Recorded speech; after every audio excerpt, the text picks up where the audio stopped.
पूर्णिया जिला स्थित Tanishq jewellery showroom में आज भीषण डकैती का मामला सामने आया। लूट की वारदात दोपहर में हुई। बताया जा रहा है कि दिन दहाड़े 6 हथियारबंद बदमाश ग्राहक बनकर शोरूम में घुसे और फिर कर्मचारियों को बंधक बना लिया। उन्होंने गन पॉइंट पर शोरूम में रखी करोड़ों की ज्वेलरी लूट ली और फिर मौके से फरार हो गए। वहीं इस घटना से पुलिस महकमे में हड़कंप मच गया। वारदात पूर्णिया के लाइन बाजार स्थित तनिष्क ज्वेलरी शोरूम में हुई है। कर्मचारियों ने बताया कि पहले 4 बदमाश ग्राहक बनकर दुकान में आए, उसके बाद 2 हथियारबंद बदमाश घुसे और सभी को बंदूक दिखाकर धमकाते हुए ज्वेलरी लूट ली। सूचना मिलने पर पुलिस पहुंची और जांच में जुट गई। साथ ही घटनास्थल पर पूर्णिया एसपी उपेंद्र नाथ वर्मा भी पहुंचे और मामले की जानकारी ली।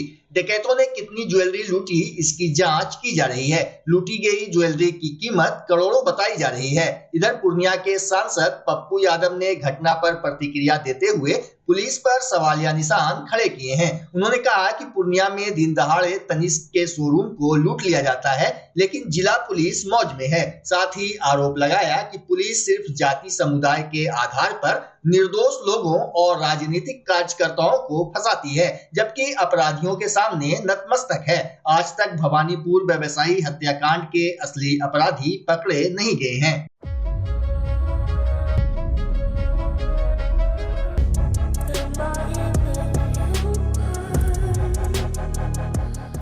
भागलपुर के वरीय पुलिस अधीक्षक आनंद कुमार के निर्देश पर जिले के सभी थाना क्षेत्र में अवैध शराब एवं मादक पदार्थ के विरुद्ध लगातार अभियान जारी है। इसी क्रम में औद्योगिक थाना क्षेत्र में 4 पहिया वाहन से भारी मात्रा में विदेशी शराब को जब्त किया गया, जिसको लेकर भागलपुर के सिटी एसपी राज ने प्रेस वार्ता कर बताया कि औद्योगिक थाना क्षेत्र के थानाध्यक्ष मुरलीधर शाह को गुप्त सूचना मिली कि झारखंड के रास्ते 4 पहिया वाहन में भारी मात्रा में अवैध शराब लेकर तस्कर जा रहा है, जिसके बाद औद्योगिक थाना क्षेत्र की पुलिस ने सघन वाहन चेकिंग अभियान चलाया, जिसमें एक 4 पहिया वाहन से 139 लीटर शराब जब्त करते हुए वाहन चालक को गिरफ्तार कर लिया गया। शराब की बरामदगी से संबंधित है, जो कि औद्योगिक थाना क्षेत्र अंतर्गत कल किया गया है, जिसमें कुल 250 लीटर विदेशी शराब बरामद किया गया है।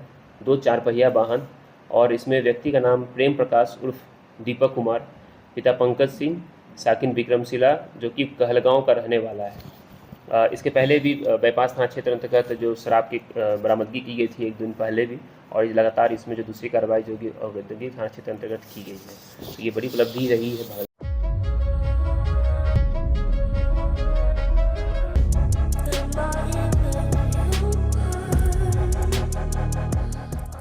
सुल्तानगंज श्रावणी मेला के 5वें दिन भागलपुर के प्रमंडलीय आयुक्त दिनेश कुमार ने जिला के पदाधिकारियों के साथ धांधी बेलारी पंचायत में अवस्थित कांवरिया सेंटर, कांवरिया विश्राम स्थल, स्वास्थ्य शिविर, कांवरिया पथ सहित अन्य सुविधाओं को लेकर स्थल निरीक्षण किया। साथ ही बाहर से आने वाले कांवरियों से भी फीडबैक लिया। इस दौरान कमिश्नर ने जिला पदाधिकारी डॉक्टर नवल किशोर चौधरी को कई दिशा निर्देश दिए। कि जो कांवरिया लोग हैं उनके लिए आवासन की व्यवस्था कैसी है और क्या क्या सुविधाएं जो दी जा रही हैं वो प्रॉपर्ली उनका क्रियान्वयन हो रहा है कि नहीं। हम लोगों ने दोनों तीनों कैंपों में घूम करके देखा, उनके लिए जो टॉयलेट्स या शौचालय की व्यवस्था है, पीने की पानी की व्यवस्था है, उनके सोने बैठने और सफाई की व्यवस्था है। तो सफाई के लिए हम लोगों ने बोला है कि हम लोगों का पहले भी जो रहा है मीटिंग्स में हम लोगों ने पहले भी बोला है कि सफाई इस बार बढ़िया होनी चाहिए। तो हम लोगों ने ताकीद भी की है कि सफाई रेगुलर करें और बराबर करें। और मैं कांवरिया लोगों से अपील करूँगा कि जहाँ पर टेंट वगैरह नहीं है, जहाँ पर ईयरमार्क जो किचन का शेड बनाया हुआ है, खाना वाना वहीं पर बनाया है, वहाँ पर हम लोगों ने किचन के लिए अलग से व्यवस्था की है और वहाँ पर बालू और पानी ये सब रखवाया हुआ है, ताकि किसी तरह की कोई दुर्घटना होने का कोई वो नहीं, चांस नहीं लगेगा।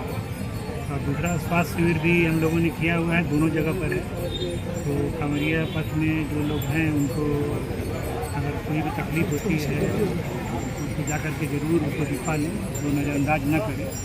और कोई भी फीडबैक हम लोग आगे भी आते रहेंगे, और कोई भी फीडबैक या कोई भी सुधार करना होगा तो हम क्या किया जा रहा है? अभी आयुक्त महोदय द्वारा निरीक्षण किया गया है, और जो हम लोगों ने फीडबैक लिया है कांवड़िया बंधुओं से, तो सभी लोगों ने अच्छा फीडबैक दिया है। लेकिन इसके बावजूद भी आयुक्त महोदय का निर्देश है कि हम लोग काफ़ी अच्छी व्यवस्था अपने सभी विभागों को लगा करके करें, जैसे पीने के पानी की व्यवस्था है, शौचालय की व्यवस्था है, स्नान घर की व्यवस्था है, और ऊपर कीजिए ना उसको। सफाई हो। जो अभी बालू कांवड़िया पथ में बिछा हुआ है, इसको रिप्लेनिशमेंट कराना है, और उस पर वाटर स्प्रिंकलर से हम लोगों को पानी छिड़काव करना है। तो सभी का निर्देश है, और हम लोग काफ़ी बेहतर तरीके से इसको निष्पादित करेंगे। डिप्टी सीएम की ओर से उड़न दस्ता टीम का भी गठन के लिए आदेश दिया गया था सर, कुछ इस तरह का आदेश आया है सर कांवड़िया पथ की जांच के लिए? हम लोग उड़न दस्ता टीम रखे ही हुए हैं, क्यूआरटी जिसको हम लोग बोलते हैं, क्विक रिस्पॉन्स टीम, वो टीम हम लोगों ने पहले से गठित किया हुआ है।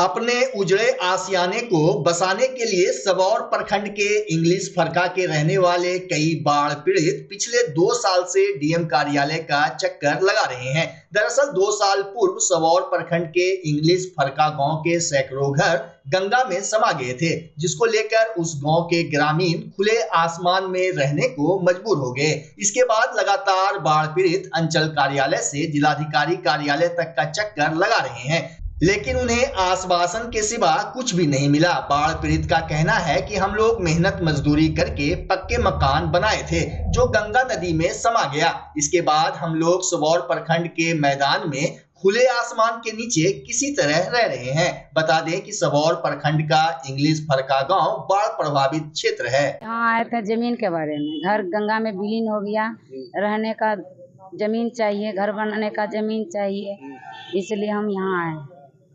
कहाँ से लोग? इंग्लिश प्रकार से 2 साल से इधर उधर भटक रहे हैं, ना जमीन मिला ना मुआवजा मिला। बोला कि अभी जाएगा सीओ साहब के पास, यहाँ से नोटिस तुरंत मुआवजा के लिए मिलेगा। जिसका मकान गिरा है उसको 1,20,000 रुपया मिलेगा। और आए हम लोग का घर कट गया है, 2 कट्ठा वही जलावे जमीन है, सरकार दिया था, तो कट के गंगा जी में चला गया। मकान समेत इंदिरा निवास के घर था। रिक्शा चलाते हैं, हमारा 2 लड़का जो है पतो है लेके भटक रहे हैं, वो लोग पन्नी तान के हम लोग सर हैं, और रिक्शा उक्सा चलाते हैं। तो चाहते क्या है? हम लोग को जमीन चाहिए, घर रहने के लिए। हाँ, रहने के सर। कहाँ से आए हैं? हम लोग आए हैं यही सब, और इंग्लिश फरका गाँव का नाम है।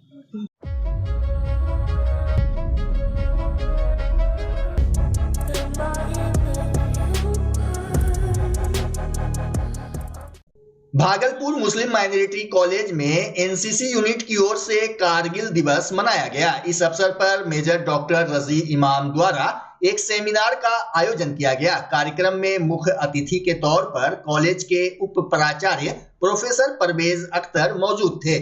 वहीं विभागाध्यक्ष मेजर डॉक्टर रजी इमाम ने अपने संबोधन में कारगिल दिवस की महत्ता बताई और मौजूद कैडेट्स को देशभक्ति का पाठ पढ़ाया। मौके पर उप प्राचार्य प्रोफेसर परवेज अख्तर ने अपने संबोधन में कहा कि आज हम कारगिल दिवस मना रहे हैं और उन वीर सपूतों को याद कर रहे हैं जिन्होंने देश की रक्षा के लिए सब कुछ कुर्बान कर दिया। इस अवसर पर एनसीसी कैडेट्स द्वारा प्रभात फेरी निकाला गया और पौधारोपण भी किया गया। कारगिल में जो युद्ध लड़ा गया, उस युद्ध के जीवंत पहलुओं को याद करके हम उन वीर सपूतों को नमन कर रहे हैं, जिन्होंने अपनी जान तो दे दी, जान की कुर्बानी तो दे दी, लेकिन भारत माता के दामन पर दाग लगने नहीं दिया।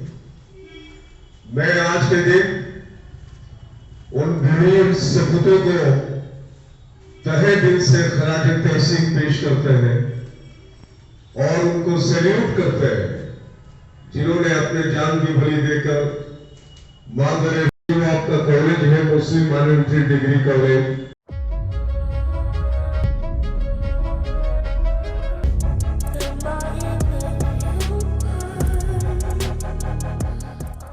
वाटर वर्क्स यूनियन के बैनर तले भागलपुर नगर निगम परिसर के बाहर विरोध प्रदर्शन किया गया, जिसमें दर्जनों की संख्या में दैनिक कर्मचारियों ने अपनी मांगों को लेकर सरकार के खिलाफ नारेबाजी की। प्रदर्शनकारियों ने बताया कि वे लोग वाटर वर्क्स में पिछले 15 वर्षों से सेवा दे रहे हैं, लेकिन उचित मानदेय नहीं मिलने के कारण वे लोग भूखमरी के शिकार हो गए हैं। विरोध प्रदर्शन कर रहे कर्मियों ने कहा कि मांगे पूरी नहीं हुई तो अनिश्चितकालीन हड़ताल करेंगे। हम लोग जो है जितना भी कर्मचारी हैं, अभी हम लोग सारे दैनिक वेतन भोगी में कार्य करते आ रहे हैं। 10 से 15 साल लगभग हो चुका है।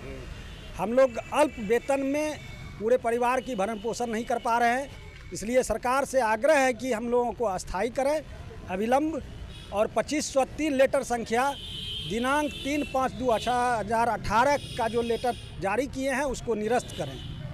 हम विरोध करें दैनिक कर्मचारी को अस्थायी करें, 2503 लेटर संख्या को निरस्त करें, 7वां वेतन पुनः लागू करें, ये हमारी मांग है। और हाई कोर्ट का जो आदेश है उसे लागू किया जाए। आज क्या कर रहे हैं आप लोग? हम लोग प्रदर्शन कर रहे हैं सरकार के विरुद्ध हम लोग प्रदर्शन कर रहे हैं। और हाई कोर्ट के सम्मान में हम लोग हड़ताल स्थगित किए थे। उन्हीं के आदेश से अनुकंपा बहाली 7वां वेतन लागू भी हुआ था, फिर उनको फर्जी प्रमाण के द्वारा रद्द किया गया है।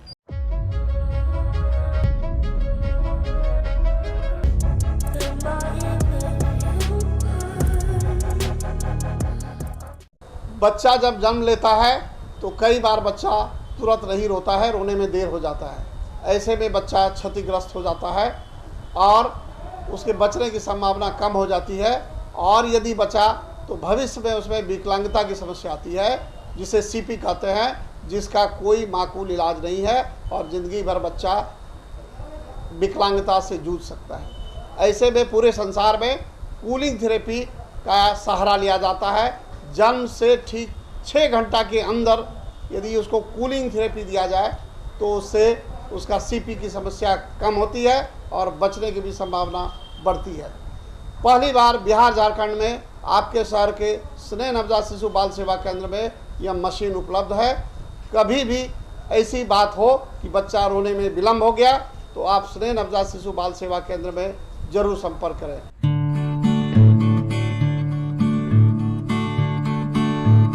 घर शिफ्ट करना हो या ऑफिस रीलोकेट करना हो, मेक माई शिफ्ट के साथ अपने सामान को सुरक्षित पहुंचाइए कहीं भी कभी भी। मेक माई शिफ्ट देते हैं residential and office relocation, long distance relocation, heavy machine shifting, packing and moving, international and intercity moving, car transportation जैसी ढेरों best services. Make my shift packers and movers. For bookings call 8298-181-018 या log on करें www.makemyshift.in।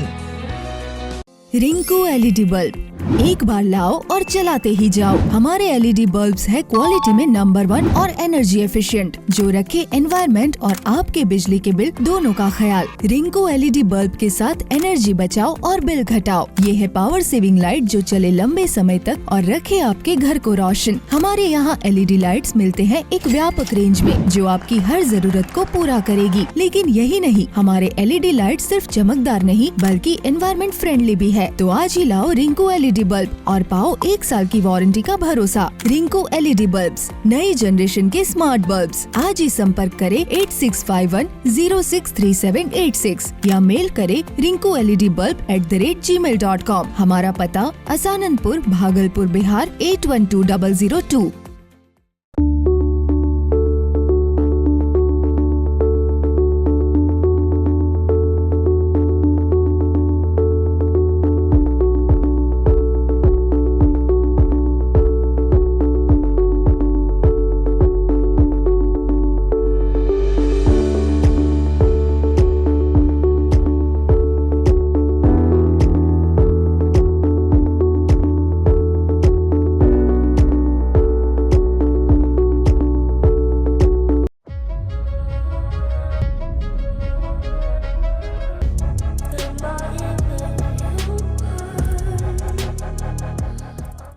Tilka Manjhi Bhagalpur विश्वविद्यालय में 21 जुलाई को senate hall में हुए हंगामे के बाद आरोप प्रत्यारोप का दौर जारी है। एक दिन पूर्व जहां टीएमयू के कुलपति के हवाले से पीआरओ डॉक्टर दीपक कुमार दिनकर ने कहा था कि एबीपी के नेता और कार्यकर्ता प्रेस कॉन्फ्रेंस कर अपनी गलती और नाकामियों को छुपाने के लिए उल्टे विश्वविद्यालय प्रशासन पर ही अनगढ़ आरोप लगा रहे हैं। वहीं आज एक बार फिर विद्यार्थी परिषद के नेताओं ने प्रेस वार्ता कर विश्वविद्यालय प्रशासन पर कई आरोप लगाए। प्रशासनिक भवन में अखिल भारतीय विद्यार्थी परिषद के नेताओं ने कहा कि कुलपति के खिलाफ उनका आंदोलन जारी रहेगा। आज सवाल ये उठती है कि कुलपति महोदय को विद्यार्थी परिषद के मांग का जो है झूठ के रूप में अपना परोसने का जो उन्होंने ड्रामा रचा है। कल आपने देखा होगा कि हमारे मांगों को उन्होंने खंडन किया। कुलपति महोदय, ये खंडन करना आपकी नाकामी है, ये विद्यार्थी परिषद की कार्यकर्ताओं का जीत है। क्योंकि अगर हम बात करें सीजन शर्मा नाम के व्यक्ति कौन है, आप जवाब दीजिए कि उनको किस आधार पर 10,000 रुपया मंथली भुगतान इस विश्वविद्यालय के खाते से किया गया। कुलपति महोदय जवाब दे कि इस विश्वविद्यालय का जो गाड़ी था वो गाड़ी पटना के आपके आवास पर क्यों लगा हुआ है। अगर विद्यार्थी परिषद इन सभी घटनाओं के साथ आपके खिलाफ आंदोलन करता है तो पहले तो आप इस विश्वविद्यालय में आप ये बताइए कि आपकी नियुक्ति के बाद आप कितने दिन इस विश्वविद्यालय में आए हैं। आपका आना जाना इस विश्वविद्यालय में नहीं लगा रहता है तो विद्यार्थी परिषद का कार्यकर्ता या फिर अन्य छात्र आपसे कहां मिलेंगे। इसी कड़ी में आगे बढ़ते हुए विद्यार्थी परिषद ने आंदोलन किया और विद्यार्थी परिषद के कार्यकर्ताओं पर, निहत्थे कार्यकर्ताओं पर लाठी चलाने का कार्य कुलपति महोदय ने किया। कुछ दिनों के घटनाक्रम को की जो घटना घटी है उस घटना के आरोप में जिस प्रकार से अखिल भारतीय विद्यार्थी परिषद के कार्यकर्ताओं के ऊपर उन्होंने एफआईआर कराया, इस बात को लेकर सूचक बनाया जा रहा है कि अतिथिगिरी, जिस अतिथिगिरी को विश्वविद्यालय में बनाया गया, क्यों बनाया गया है। अतिथिगिरी में जिस रोशन कुमार की बात की जा रही है रुकने की, उस रोशन कुमार जी ने बाकायदा उस अतिथिगिरी का नियम परिनियम को सुचारू रूप से मानते हुए वहां अपना आईडी प्रूफ जमा किया। जितने तारीख से जितने तारीख तक के बीच उन्होंने वहां रुका उतने तारीख का उन्होंने वेतन भुगतान किया। बाकायदा सारे नियम परिनियम को मानकर अगर उस अतिथिगिरी में वहां के कर्मचारियों को के आदेश पर जब वहां पे हमने वहां का शुल्क नियम परिनियम के तहत शुल्क जमा किया, वहां हमने आईडी प्रूफ दिया, फिर जाकर उस व्यक्ति को क्यों आप प्रश्न चिन्ह बनाकर बेवजह इस घटना के बीच में जोड़ रहे हैं। दूसरी बात, जिस तस्वीर की बात हमारे कार्यकर्ताओं की, जिस तस्वीर की बात कुलपति महोदय कर रहे हैं कि कुल सचिव महोदय के साथ हमारे कार्यकर्ताओं की तस्वीर वायरल हो रही है, वह तस्वीर राष्ट्रीय स्वयंसेवक संघ यानी आरएसएस के कार्यक्रम की तस्वीर है। पिछले दिनों जो घटनाक्रम हुई है उसके बाद जो हमारे माननीय कुलपति महोदय के द्वारा विद्यार्थी परिषद पे झूठा आरोप लगाया गया, आज हम लोग उसको खंडन करने के लिए ये प्रेस कॉन्फ्रेंस का आयोजन कर रहे हैं। आज आप देख लीजिए, विद्यार्थी परिषद विद्यार्थी की आवाज को लेकर अगर कैंपस के अंदर आंदोलन नहीं करेगी, उनकी आवाज को अगर कैंपस के अंदर नहीं उठाएगी तो वो आवाज का सड़कों पे हम लोग उठाएंगे। आज जिस प्रकार से मौलिक अधिकार को छीना जा रहा है, आज देखिए विद्यार्थी परिषद के कार्यकर्ता नीचे बैठ करके प्रेस कॉन्फ्रेंस करना पड़ रहा है, ये विश्वविद्यालय प्रशासन के नाकामियों को दिखाता है। विद्यार्थी परिषद अपने शुरुआती दिनों से ही शैक्षणिक वातावरण कॉलेज कैंपस में बनाती है। छात्र हित के मुद्दे को लेकर हम लोग लगातार अनवरत आंदोलन करते हैं, उनके मुद्दों को लेकर हम लोग संघर्ष करते हैं, लेकिन हमारे नाकाम जो कुलपति हैं उन्हें न तो छात्र से मतलब है, न तो शिक्षक से मतलब, न तो कर्मचारी से मतलब है। वह हमें नीति का पाठ पढ़ाते हैं, वह हमें मर्यादा का पाठ पढ़ाते हैं। उनसे पूछिए, जो आईफोन चोरी हुआ था मुंगेर विश्वविद्यालय का, जब न्यूज में निकला, समाचार पत्र में छपा, उसके बाद नहीं लौटाए। जब जांच कमेटी बनी उसके बाद जब उन पे आरोप सिद्ध हुआ कि मुंगेर विश्वविद्यालय का आईफोन और लैपटॉप वीसी के पास है, वो चोरी करके वहां से लाया है, तब जाकर उनको मजबूरन में देना पड़ा। ऐसे लोग हमें अगर नैतिकता की पाठ पढ़ाए, जो खुद भ्रष्ट हैं, जो खुद चोर हैं, ये काफी शर्म का विषय है।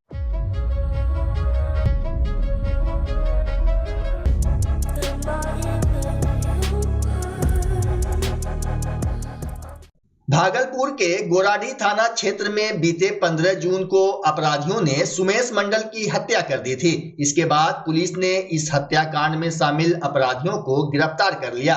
भागलपुर के सिटी एसपी राज ने बताया कि हत्याकांड में एक नामजद अभियुक्त था और 3 अज्ञात अपराधी शामिल थे, जिसमें नामजद अभियुक्त को गोराडीह पुलिस ने पूर्व में ही गिरफ्तार कर जेल भेज दिया था। इसके बाद गिरफ्तार अपराधी की निशानदेही पर गोराडीह थाना पुलिस और डीआईओ की टीम ने सत्तन यादव, विनोद दास और रंजीत वर्मा को गिरफ्तार कर लिया। एसपी ने कहा कि तीनों अपराधी ने अपना अपराध स्वीकार कर लिया है।